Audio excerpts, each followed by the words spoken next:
Hello guys. आज से मैं एक नया एनिमे शुरू करने वाला हूँ जिसका नाम है बाकी।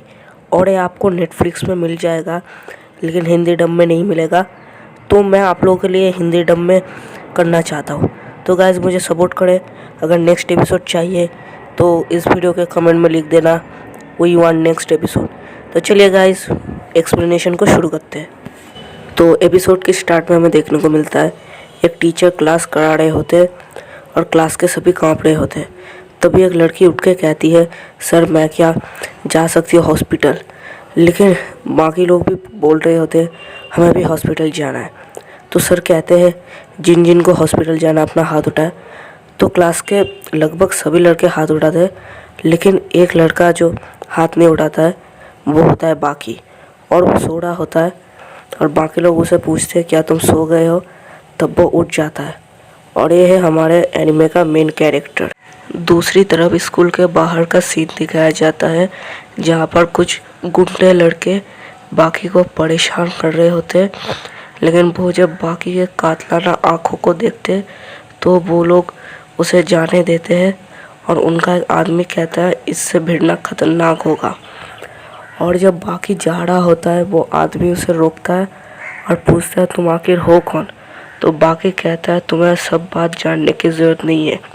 अगर दूसरी बार यहाँ पर मुझे तुम लोग दिखे तो तुम्हें दर्द का एहसास पता चल जाएगा। ये बोल के बाकी वहाँ से चला जाता है और वो लोग उससे थर थर काँप रहे होते हैं। दूसरे सीट में दिखाया जाता है स्कूल के सामने एक लिमोजिन आके खड़ी होती है और उसका गार्ड जब दरवाज़ा खुलता है उसके अंदर से मित्सुनी तोकुगावा जो मार्शल आर्ट की फील्ड में बहुत कुछ जानते हैं वो बाहर आते हैं। और जो मार्शल आर्ट करते हैं जिनको मार्शल आर्ट पसंद है वो उनको बहुत पसंद करते हैं। और वो स्कूल के स्टाफ रूम में जाके बैठ गए होते हैं क्योंकि उन्हें बाकी से मिलना है। और जब बाकी अंदर आता है तो वो उसे चैम्पियन कह के बुलाते हैं, लेकिन बाकी को गुस्सा आता है और वो कहते हैं मुझे चैम्पियन मत बुलाओ। तब प्रिंसिपल और टीचर घबरा जाते हैं, लेकिन वो हंस रहे होते हैं। और तब वो कहते हैं मित्सुनी तोकुगावा कहते हैं कि क्या हम दोनों थोड़ी देर के लिए अकेले में बात कर सकते हैं। तो प्रिंसिपल हाँ कह देते हैं। तो बाकी मित्सुनी से पूछता है तुम्हें मुझसे क्या चाहिए। तो वो ज़ोर से हंसते हैं और सामने एक बॉक्स रख देते हैं और कहते हैं ये निट्रोग्लिसरीन है जिसे आसान शब्दों में विस्फोटक कहते हैं और ये कभी भी क्रिस्टलाइज नहीं हो पाता।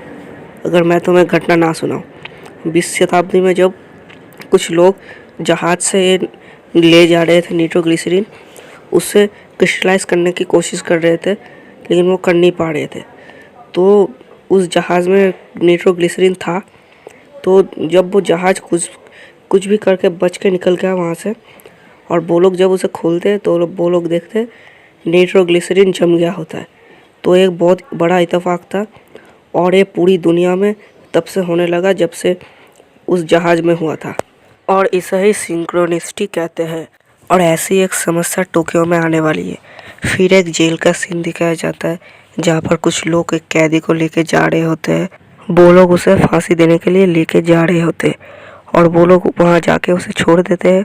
और वो जब फांसी में लटकने जाता है तो एक आदमी पूछता है मिस्टर डोरियन आपको क्या चाहिए। तो वो एक तगड़ी सी स्माइल देते हैं और कहता है मुझे जानना है हार क्या होता है।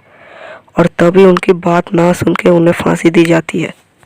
फिर डॉक्टर को वहाँ बुलाया जाता है और डॉक्टर कहते हैं कोई फांसी देने के बाद उसे 10 मिनट बाद ही चेक करना चाहिए।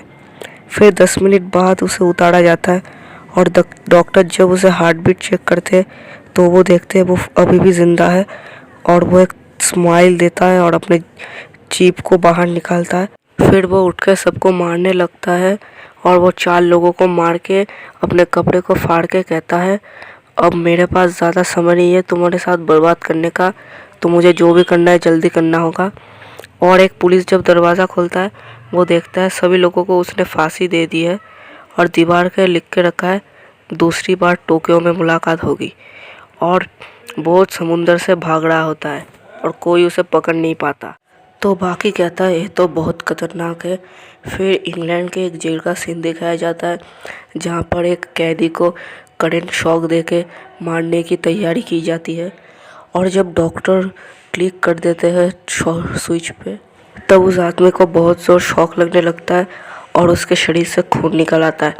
फिर कुछ देर बाद उसके सिर पे रखा जो हेलमेट होता है वो ब्लास्ट होता है, और ब्लास्ट होने के बाद पीछे जो दोनों गार्ड थे उनके कंधों पे हाथ रख देता है और उनको एक दूसरे से टकरा के मार देता है। और जो तीसरा आदमी उसे गोली चलाता है वो गोली से बच के उसके मुंह में एक मुक्का मारता है और वो सीधा जाके चेयर में जाके मर जाता है और वो वहाँ से चला जाता है। और दूसरी तरफ एयरफोर्स के बेस में एक आदमी उस कैदी का इंतज़ार कर रहा होता है, और वो जब वहाँ जाता है वो दोनों साथ में जापान चले जाते हैं। फिर दूसरी तरफ एक और जेल का सीन दिखाया जाता है जहाँ पर 100 मीटर दीवार की ऊंचाइयों में एक 100 किलो का आदमी उठ के भाग जाता है, और वहाँ के लोग कहते हैं शायद वो अभी भी वहाँ से भागा नहीं होगा तो हम उसका पीछा कर सकते हैं। तो वो लोग वहाँ जाते हैं उसे पकड़ने के लिए, और गाड़ी में 2 लोग कहते हैं लगता है वो भाग गया होगा, लेकिन दूसरा आदमी कहता है नहीं नहीं, गार्डलैंड ने उसे पकड़ लिया होगा। फिर वो लोग अंदर जाके देखते हैं उस कैदी ने गार्डलैंड को मार दिया है, और उसने भी दीवार पे लिख के रखा है जापान में मिलते हैं। और ये सब सुन के बाकी घबरा जाता है, लेकिन तोकुगावा कहते हैं अभी भी 2 कैदी बाकी है।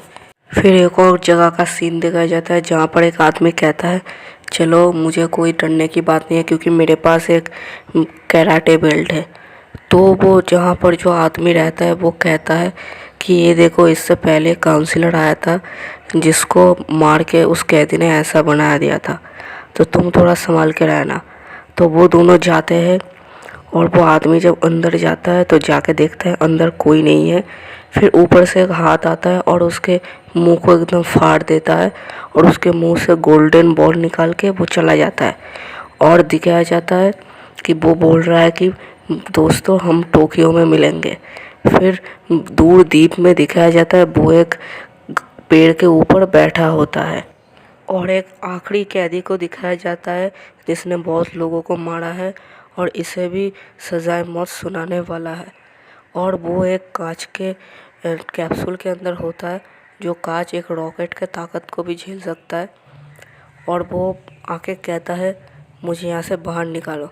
तब एक पुलिस अपने गन को उतारता है, लेकिन वो कैदी कहता है ये एक बुलेट प्रूफ ग्लास है, तुम इसे तोड़ नहीं सकते। फिर वो कहता है लेकिन मैं इसे तोड़ सकता हूँ। फिर अपने हाथ को उस कांच पे रख के सारे ग्रेविटी को एक जगह के ला के वो तोड़ देता है कांच को, और कांच को तोड़ के वो दोनों पुलिस वालों के पास जाके उन्हें मार देता है और वहाँ से भाग जाता है। और वो भी लिख के रखता है हम टोक्यो में मिलेंगे। तो टोकुगावा कहते हैं सबका एक ही जगह जाना टोक्यो, तुम्हें अलग नहीं लगता बाकी। और यही बोलने के बाद एपिसोड 1 ख़त्म हो जाता है। तो गाइस नेक्स्ट एपिसोड बहुत जल्द आने वाला है, तो तब तक के लिए बाय बाय।